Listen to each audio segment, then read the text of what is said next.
네, 제가 경건주의에 대해서 이 얘기를 하고 있었는데 그 시작한 사람은 슈페너. 그다음에 지난주에는 그 할레 대학을 중심으로 해서 그 경건주의를 완성시킨 사람 프랑케. 그다음에 3세대 세 번째 사람은 진젠도르프 백작이라고 그럽니다. 백작. 그분이 굉장히 그 귀족 가문 또 실제로 그 백작이었기 때문에 진젠도르프하고는 백작 그렇게 이름을 붙입니다. 이분은 1700년에 태어났습니다. 그러니까 지금부터 325년 전이네요. 1700년에 태어나서 1760년에 60세 살고 세상을 떠난 분입니다. 근데 유복자예요. 태어나서 보니까 아버지 돌아가셨죠. 그래서 어머니 혼자 계셨는데 그 어머니도 일찍 어릴 때 진제부를 어릴 때 바로 재혼을 했습니다. 그 대단한 집안하고 또 다시 재혼을 했는데 그래서 이 진젠도르프는 외할머니 손에서 컸습니다. 이 진젠도르프가 이제 대학을 마치고 19살에 유럽을 쭉 여행을 하는 중에 자기 나라지만 그 듀셀도르프에 가서 갤러리 박물관에 갔다고 합니다. 근데 거기에서 그림을 하나 봤어요. 근데 이태리 화가입니다. 도메니코 페티라는 작가인데 이 사람이 그린 제목이 에케 호모입니다. 이 에케 호모라는 말 뜻이 이 사람을 보라. 오늘 요한복음 19장 5절에 나오는 말씀이죠. 사실 빌라도가 한 말이에요. 사람들에게 이 사람을 보라. 예수님을 세워놓고 이 그림을 19살 진젠도르프가 박물관에서 보는 겁니다. 이 사람을 보라. 근데 이 빌라도가 한 말이 성경에 기록되어 있지만 사실 이게 자기에게 두는 하나님의 음성으로 복음으로 탁 다가오게 된 거예요. 이 사람을 보라. 이 상처 입은 분, 이 보혈을 흘리는 분, 이 죄 없은 분을 보라. 너희를 위해서 대신 고난을 받은 분을 보라. 구세주를 보라. 이런 음성이 가슴 속에서 크게 들리면서 이런 하나님의 말씀을 생각하게 된 겁니다. 나는 너를 위하여 이 모든 것을 주었는데 너는 나를 위해서 무엇을 하느냐.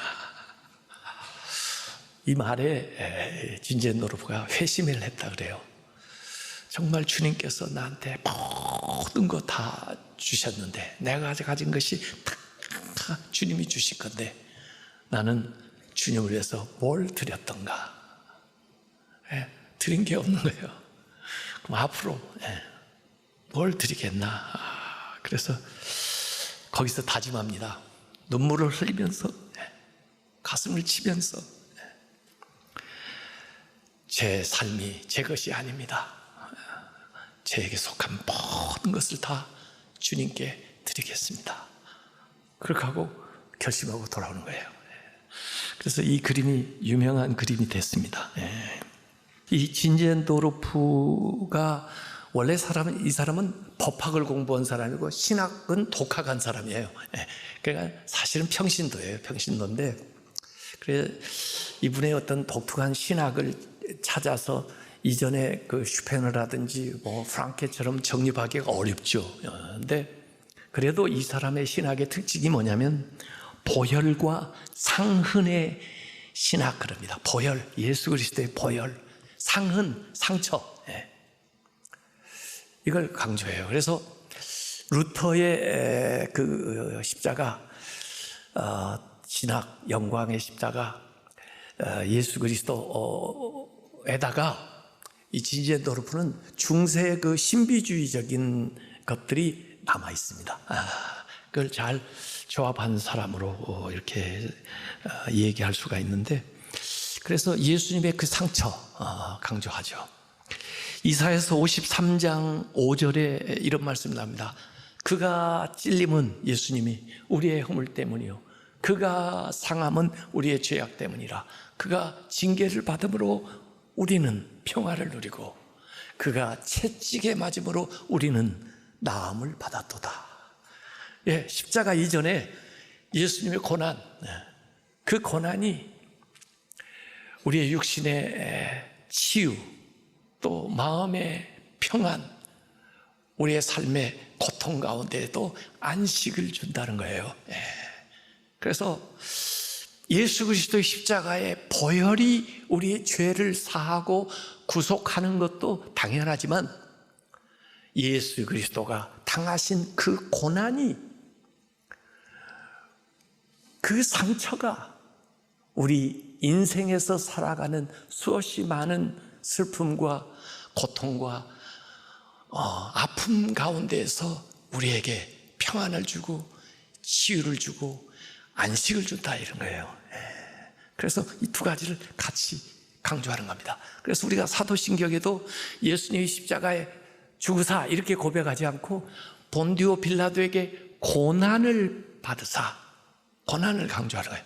그 다음에 십자가에 못 박혀 죽으시고, 이 두 가지를 다 같이 얘기하는 거죠. 그래서 이 고난은 우리에게 인생 살아가는데 필요한 시험과 유혹과 고통 가운데 있는 우리에게 주시는 거라는 거예요. 그래서 이 모라비안들은 신앙생활하면서 당하는 고난과 시험 가운데에서 이런 슬로건이 있습니다.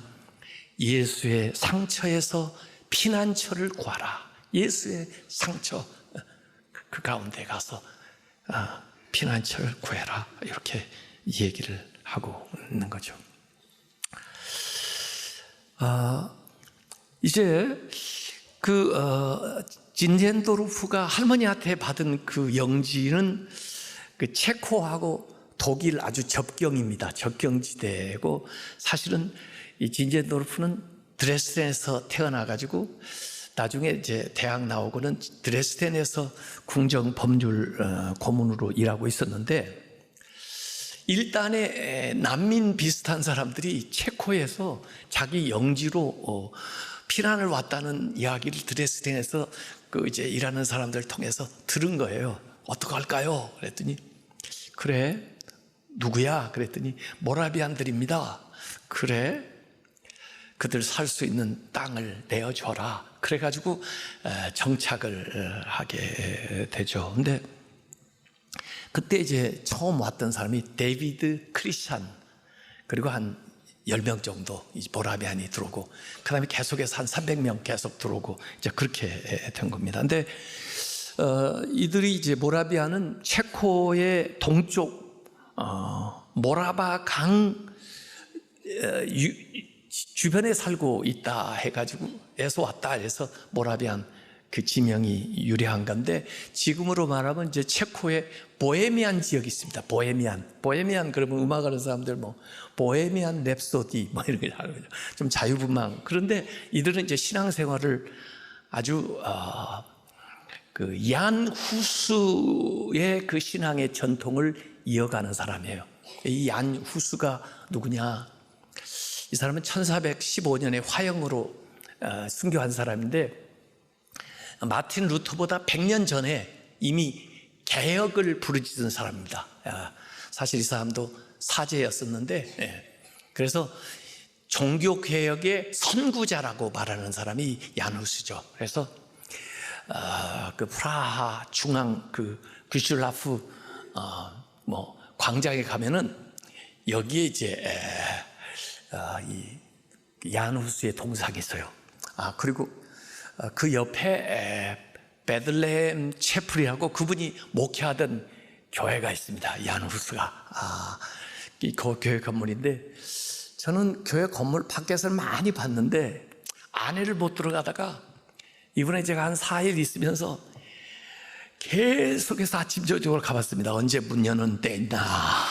근데 마침 안에서 학생들이 졸업식을 한다고 빌렸는지 문을 열어놨더라고요. 관리인도 없고 그래가지고 그동안에 못 들어갔는데 그 내부에 들어가서 봤습니다. 왜냐하면 이 가톨릭하고 어떻게 다른가 하는 걸 좀 보고 싶어서 그랬죠. 근데 아주 심플하고 파이프 오르겐 하나 있고 그리고 그냥 우리 교회하고 비슷하게 그렇게 있더라고요. 이 얀 후스를 따르는 사람들의 아주 심벌이 있습니다. 그들의 심벌은 성배인데 성배, 성찬잔이죠. 근데 원래 가톨릭이 성찬식을 하면서 이 주님의 몸입니다. 떡은 다 나눠주고 주님의 잔입니다. 당신들은 복원하 계시쇼. 그리고 사제들만 잔을 마셨습니다. 그러니까 신자들이 얼마나 마시고 싶겠어요. 여러분들이 마시고 싶어 할까봐 저는 물을 여기 아래다 숨겨놓고 있거든요. 좀요. 그리고 강하면 안 마시고 끝내거든요. 왜냐하면 같이 마셔야지. 제가 여기다 선풍기 같은 거 안 갖다 놓는 이유도 그런 겁니다. 같이 같은 공간에 있으면서 목사님만 여기다 선풍기 갖다 놓고 쥐만 씌워놓으면 안 되잖아요. 그래서 이런 거 다 없애버린 겁니다. 네, 어쨌든 이 얀후스가 신자들도 포도주 성찬할 수 있다. 그래가지고 다 성찬식을 한 거예요. 그러니까 난리가 난 겁니다. 어떻게 그 거룩한 보혈을 일반 신자가 뭘 하는지 어떻게 알고 나눠주냐 이렇게 되는 거죠. 그뿐이 아닙니다. 그 당시도 면죄부 판매가 있었나 봐요. 교황청 면죄부 판매에 대해서 비판하고, 그리고 일반 신자들은 성경을 읽지를 못해요.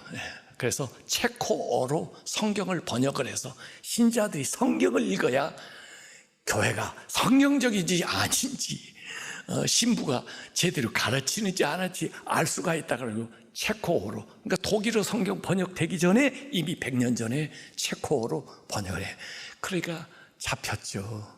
가지고 네 발언을 취소하고 평생 감옥에서 지내든지 그렇다면 화형을 당하든지 선택해라. 그랬더니 나는 취소할 수 없습니다. 그래서 화형을 당한 사람이 얀 후스죠. 근데 그를 따르는 사람들이 모라비안입니다. 이들이 핍박을 견뎌내다 못 견뎌내가지고 몇 사람이 이 독일 국경으로 넘어간 사람들이 모라비안인데, 그 밟은 땅이 이 진젠도르프 할머니한테 물려받은 그 영지에 이들이 오게 된 거죠. 원래 그 지명은 후트버그라고 했습니다. 후트 모자, 버그는 대개 이제 마을들 이름에 다 독일 가면 다 베르그 뭐 이렇게 붙어 있는데 지명을 그들이 이제 정착하면서 바꿨습니다.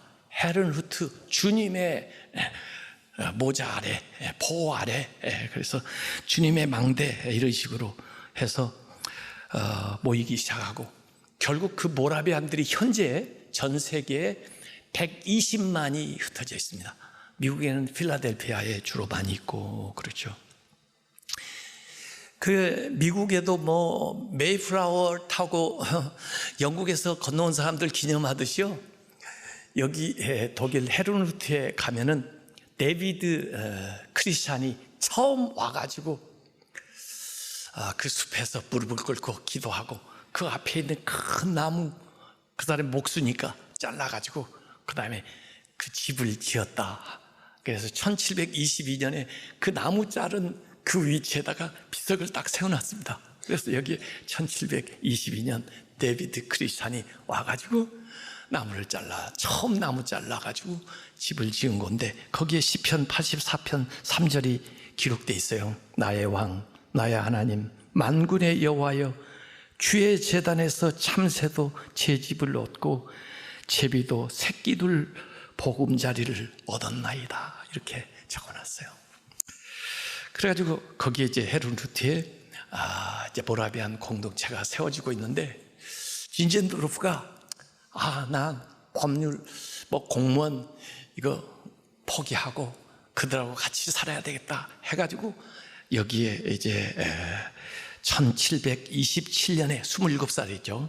관직을 사임하고 이 헤른후트에 들어와서 그 모라비안 공동체의 이제 리더 역할을 하게 되는 겁니다. 근데 대개 모라비안 교도들은 평신도 중심의 책이에요. 그리고 일을 해요. 오늘 평신도 주일인데 여기 가면 저는 거기서 2박 3일 그 읍내처럼 조그마한 마을인데 거기서 2박 3일을 있으면서 그분들 생활을 전부 살펴봤는데요.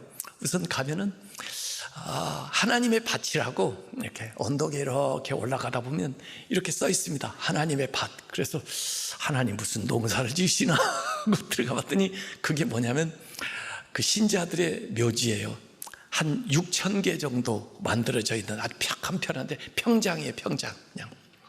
물론 거기에 진젠도르프 백작 부부는 석관으로 돼 있습니다. 그러나 그 주변에는 전부 이렇게 돼 있고 그다음에 표시만 딱딱 이름이 적혀 있습니다. 그게 하나님 밭이에요. 그래서 저는 하나님 밭에 이렇게 심겨져 가지고 다시 부활할 걸 생각하나 봐요. 그래서 장례식은 어떡합니까? 그랬더니 바로 교회 옆에 그다음에 주택가 바로 옆이거든요. 트럼펫을 불고 온대요. 쫙 부활 나팔을 쫙 불고 오면 가서 거기다가 장례를 지내는데, 이 모라비안하고 특별히 제가 해야 될 일이 이 얘기가 있습니다. 이 할례대학, 이 경건주의의 영향을 받아가지고 그 선교사를 막 파송할 때 그때 나온 선교사가 있습니다. 그게 참 규출하프 선교사인데, 이분은 1803년에 태어나서 1851년에 죽은 사람인데 1827년에 이 모라비안 운동에 영향을 받은 이 규출라프가 인도네시아하고 태국의 선교사로 왔습니다. 1827년에. 그런데 아내 뉴엘이라는 분이 쌍둥이를 낳다가 죽게 돼요. 그래서 선교하기 위해서 이제 중국으로 옮겨가지고 중국에 가서 한문 성경을 많이 이제 확보를 해가지고 서해안 쪽으로 남하를 하기 시작합니다. 그래서 이제 한반도 서해안 황해도 몽골포에 1832년 7월 17일에 들어옵니다. 그래서 어부 두 사람을 만나요. 김대백, 조천의, 이들에게 한문 성경을 줍니다. 근데 지금 조선 정부 문서에 이게 나오는 겁니다. 그래서 날짜가 정확하죠. 문서에 이렇게 나옵니다. 1832년 7월 17일 오후 5시경 어부 김대백이 외국인으로부터 책을 받고 담례로 농어 3마리를 주었다, 이렇게 기록이 나와요. 그래서 고기 몇 개 주고 받았어요. 가져가서 보니까 이게 이상한 문서예요. 그래서 배척을 한 겁니다. 못하게. 그래서 아래로 더 내려와요. 그래서 규칠라프의 그 선교 보고에 보면 1832년 7월과 8월 사이, 그러니까 7월 25일부터 8월 10일까지 19일 동안 어디에 이분이 있었냐면은 충남 보령 원산도에서 머물면서 선교 활동을 합니다. 한문 성경도 나눠주고, 그 다음에 우리 대한민국 사상 최초로 성경의 일부분을 번역을 합니다. 그게 주기도입니다. 주기도를 이 사람이 어부들 도움을 받아가지고 한국말로 번역을 합니다. 그래서 주기도를 최초로 번역한 사람이 이 규출라프예요. 그래서 주기도를 가르쳐주고, 그 다음에 그분이 가져온 것이 감기약하고 감자를 가져왔습니다. 감자. 그래가지고 그들에게 감자 심는 법을 가르쳐 줍니다. 감자를 이렇게 해가지고 해서 심으면 된다. 우리 감자를 보급한 사람이 규출라프입니다. 독일에서 온 선교사입니다. 그래서 감자를 보급을 해요. 이분이 나중에 유럽으로 본국으로 돌아가가지고요, 한국 조선을 소개합니다. 그리고 조선 말을 소개합니다. 자기가 번역한 그 조선말 주기도를 가지고 이런 나라가 있다고 이렇게 소개를 한 사람이 이 규출라프예요. 그래서 그분부터 계산하면, 지금 우리는 한국 선교를 언더우드와 아펜살라부터 계산하잖아요. 그러니까 140주년이라고 그러죠. 140주년. 근데 이분으로부터 계산하면 197년이 됐습니다. 197년. 이것은 카톨릭보다 7년 전에 들어간 거고, 토마스 선교사, 대동강에서 순교하신 그 토마스보다, 영국에서 오신 토마스보다 34년 전에 들어온 거고, 그리고 언더우드 아펜젤라보다 53년 전에 바로 이 모라비안의 영향을 받은 규슬라프가 여기까지 대한민국에 온 거죠. 이 경건주의를 제가 얘기하고 모라비안을 이렇게 얘기했는데 왜 이게 중요하냐? 요한 웨슬리 형제에게 다 영향을 끼친 사람이에요. 요한 웨슬리 형제는 옥스퍼드의 대단한 인텔리전트한 분들인데 이 선교하는 과정 속에서 모라비안을 접하면서 이전에는 좀 무식하다 이렇게 생각을 했는지 몰라도 그분들의 신앙생활이 정말 내가 없는 그런 담대함과 확신을 가지고 있다는 생각 때문에 굉장히 자기 가지고 있는 믿음에 대해서 흔들렸어요. 그래 조지아 선교 다녀온 다음에 찰스 웨슬리가 그 모라비안 교도들의 집회에 갔습니다. 그래서 거기에서 갈라디아서 강해하는 말씀을 듣고 이 찰스 웨슬리가 1738년 5월 21일에 회심합니다. 그리고는 자기 형인 요한 웨슬리 보고 그 모임에 가자고 자꾸 그래요. 근데 하루 이틀 안 가다가 3일째 되는 날 1738년 5월 24일에 올더스게이트 광장에서 있는 모라비안 교도들의 모임에 별로 내키지 않은데 동생이 자꾸 가자고 그러니까 요한 웨슬리가 따라간 거예요. 근데 그날은 로마서 강해를 하는데 가슴이 뜨거워지는 것을 느꼈습니다. 그때 나는 내 마음이 이상하게 따뜻해지는 것을 느꼈다. 나는 내가 그리스도를 신뢰하고 있으며 구원을 위해 그리스도만을 믿고 있음과 내 죄까지를 다 거두어 가시고 나를 죄와 죽음의 범에서 구원하셨다는 확신을 얻었다. 웨슬리의 회심 기념일 그 날이 바로 이 5월 24일인데 그 체험을 그대로 기록을 해요. 그래가지고 그 모라비안 독일 리더 중에 영국에 나와 있던 그 페터 웰러라고 하는 사람과 대화를 통해서 많은 것을 배우고 직접 그러면 내가 진젠도르프를 만나봐야 되겠다. 헤르누트에 와서 진젠도르프를 만났는데 제가 진젠도르프 집에도 가봤어요. 사셨던 집에 거기에 가면 박물관처럼 좀 꾸며 있습니다. 사진도 내가 가져온 거 보여줘 보세요. 거기에 가면 잘 진열이 되어 있어요. 거기에 웨슬리하고 만난 이야기도 있고요. 진젠도르프가 쓰던 책상도 있고요. 진젠도르프 부부 초상화도 있고요. 그 집이 그래도 백작이니까 상당한 그런 규모의 집이더라고요. 근데 대부분은 지금 이제 폐쇄해 놓고 있는데 와서 진젠도르프 만나요. 그리고 할레에 가가지고 역시 프랑케를 만나요.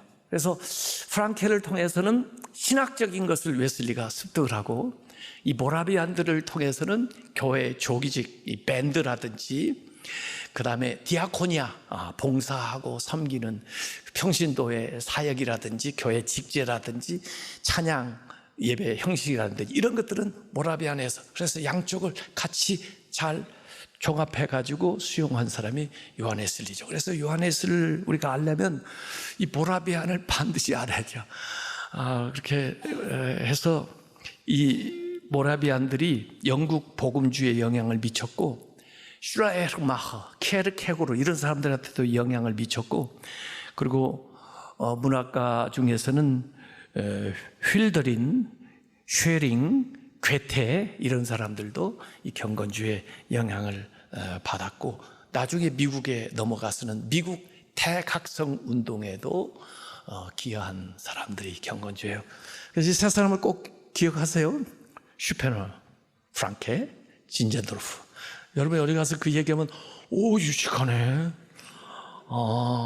이렇게 할 겁니다. 그래서 그분들의 유산도 우리가 잘 이어가지고 나아가는 우리 중앙교회가 되시기를 주님의 이름으로 축원합니다.